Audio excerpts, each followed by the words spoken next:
الحمدللہ رب العالمین والعاقبۃ للمتقین والصلاۃ والسلام علی رسول الکریم اما بعد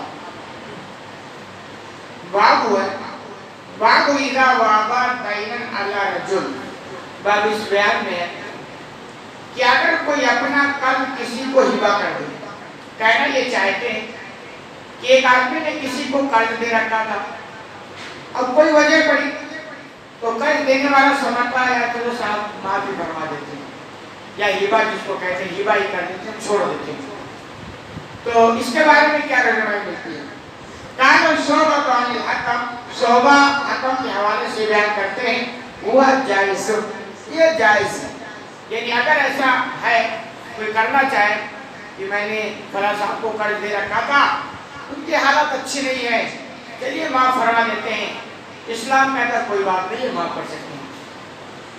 وواب الحسن بن علی علیہ السلام لرجل, ایسے حسن بن علیہ السلام نے ایک آدمی کو دینہو اپنا قرضہ ہبہ کر دیا, یعنی معاف فرما دیا. یعنی اسلاف کا قول نقل کرتے ہیں کہ انہوں نے بھی کسی کو قرض دے رکھا تھا اور کوئی وجہ پڑی تو انہوں نے اسے معاف فرما دیا. اور یہ بات بھی خوب اچھی طرح سمجھ لو, ہمارے اسلاف تھے بڑے اچھے اور نیک تھے, دینے والے بھی اچھے تھے اور لینے والے بھی اچھے تھے. دینے والوں کی نیت یہ ہوتی کہ صاحب ہم اپنے بھائی کی زیادہ سے زیادہ مدد کریں, خیر خواہی کریں, بھلائی کا کام کریں. لینے والے کی یہ سوچ ہوتی تھی کہ صاحب سامنے والے نے اگر ہمارے ساتھ بھلائی کی ہے تو جلد سے جلد ہم اس بھلائی کو, اس قرضے کو واپس لوٹائیں, ان کی سوچ ہوا کرتی تھی. تو دینے والا یہ سمجھتا ہے یار ہمارا بھائی الجھا ہوا, پریشان ہے, نہیں دے پا رہا ہے, حالات اس کے بڑے خراب ہو گئے اور اللہ نے مجھے وسعت دیا ہے, اگر میں معاف فرما دوں کچھ فرق پڑنے والا نہیں ہے تو معاف فرما دیا کرتے تھے. لیکن آج کے حالات بڑے عجیب ہیں. پھر بھی ان بگڑے ہوئے حالات میں اگر بندہ کسی کو قرض دیتا ہے اور کوئی دنیاوی مفاد نہیں ہے تو سمجھ لی اس دور کا وہ سب سے اچھا انسان ہے. ورنہ حالات تو یہ نا کہ قرضہ جس کو دے دیے تو لینا بڑا مشکل ہوتا ہوا پر. تو حالات آپ کے بڑے خراب ہیں. آگے کرے وقال نبی صلی اللہ علیہ وسلم من کان لہ علیہ حق فلیؤتی او لیتحلل منہ. نبی کریم صلی اللہ علیہ وسلم کا ارشاد کہ جس کے اوپر کوئی حق ہے تو چاہیے کہ وہ اس حق کو ادا کرے یا معاف کرے. یا آپ صلی اللہ علیہ وسلم نے مسلمانوں کو تعلیم دی ہے کہ مرنے سے پہلے یہ سارا کام کریں. اور حقیقت میں ہم یعنی آج کو مسلمان اس پر تھوڑا توجہ نہیں دیتا ہے, بڑا سنگین کام ہے. خوب نیکیاں کرنے والے بھی اس کے تعلق سے فکر مند نہیں ہوتے.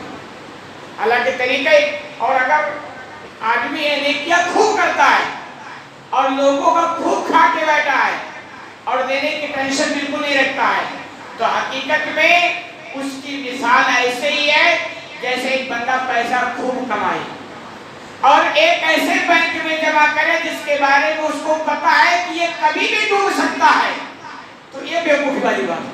تو ایسے بندہ ایک خوب نیکیاں کرتا ہے لیکن اس کو پتا نہیں ہے کہ قیامت کے دن کیا ہوگا, ہماری ساری نیکیاں جس کا ہم کھا کے بیٹھے تقسیم کر دیا جائے, ختم ہو جائے گی کام. تو آپ صلی اللہ علیہ وسلم نے تعلیم دی کہ جس کے اوپر کوئی حق ہے چاہیے کہ اس حق کو ادا کرے, پہلی فرصت پہ حق ہی ادا کرے, اور اگر ایسا نہیں ہے تو چاہیے کہ پھر وہ معاف کرائے. یعنی یہ اسی لیے جو اللہ کے بندے ہوتے نیک ان کو یہ ٹینشن ہمیشہ لگا رہتا ہے اور مرنے سے پہلے ان سب کو تمام کرنا چاہتے ہیں کہ میں, اور دعا بھی کرتے ہیں کہ اللہ ہمیں اس حال میں وفات دینا کہ میرے اوپر کسی کا ایک روپیہ نہ رہے, میرا دوسروں کے راہ چلے گا لیکن لوگوں کا میرے اوپر نہ رہے, کیونکہ یہ بڑا سنگین معاملہ ہے. یاد تک کہ میں نے حدیث سنا ہے کہ ایک مرتبہ ایک آدمی 3 مرتبہ شہید ہو جائے اور قرضہ کھا کے مرا ہے تو بھی جنت میں داخلہ اس کا ہو نہیں سکتا ہے. اتنا سنگین معاملہ ہے. یہی وجہ آپ نے کہا کہ جس کے اوپر کوئی حق ہے اس کو ادا کرے اور اگر نہیں تو معاف کرائے. فقال جابر رضی اللہ تعالیٰ بیان کرتے ہیں قتل ابی, میرے والد شہید کر دیے. بھئی اس دور میں جنگ ہوا کرتے تھے, جہاد کا دور تھا تو کہہ رہے میرے والد شہید ہو گئے. وعلیہ دین، غضب یہ تھا کہ ان کے اوپر قرضہ رہ گیا. بھئی وہ بھی انسان تھے، دنیا میں رہتے تھے. یہ ضروریات زندگی ہے کہ کبھی لینا ہے کبھی دینا ہے. آج ہم دینے کے لائق تو دے رہے ہیں، کل حالات اچھے نہیں تو لینا بھی پڑ سکتا. یہ تو اتار چڑھاؤ ہونا ہی ہو رہا. تو اس دور میں بھی یہ تھا. لیکن کہہ رہے وہ ایسی بات ضرورت تھی، قرضہ لے رکھے تھے اور اسی قرضے کی حالت میں وہ شہید ہو گئے. پھر کیا ہوا؟ فسال نبی صلی اللہ علیہ وسلم، تو نبی کریم صلی اللہ علیہ وسلم نے غرماء قرض خواہوں سے سوال کیا، پوچھا. یعنی جن کا یہ قرض لے کے شہید ہو گئے تو ان قرض خواہوں سے سوال کیا ان یقبلوا ثمر حیاتی. جابر فرماتے ہیں کہ آپ نے فرمایا کہ تم لوگ میرے اس بات کے پھل کو قبول کر لو اور وَيُحِلُّ ابھی، اور میرے والد صاحب کو معاف فرماؤ.